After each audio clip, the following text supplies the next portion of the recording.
বাহ আখি বাহ, চমৎকার অভিনয়, জাস্ট ওয়াও। এত রাতে আমার স্বামী আলামিনকে তুই এখানে কেন ডেকে এনেছিস? তুই না আমার বান্ধবী, বান্ধবী হয়ে বান্ধবীর সংসারটা ভাঙলি।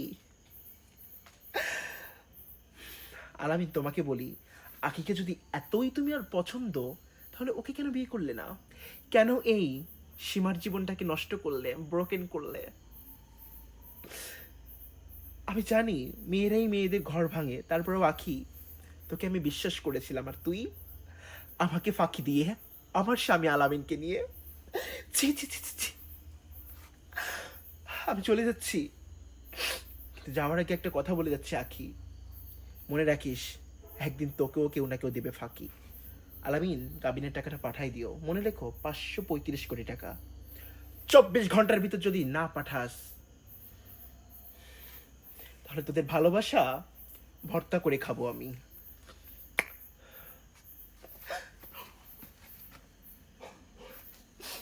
যাওয়ার আগে একটা কথা বলি,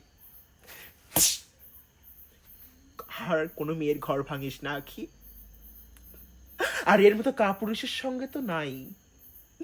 তুই জানিস না তুই কত বড় ভুল করলি এর মতো কাপুরুষের সঙ্গে এসে, আলামিনের সঙ্গে এসে। থু আলামিন থু।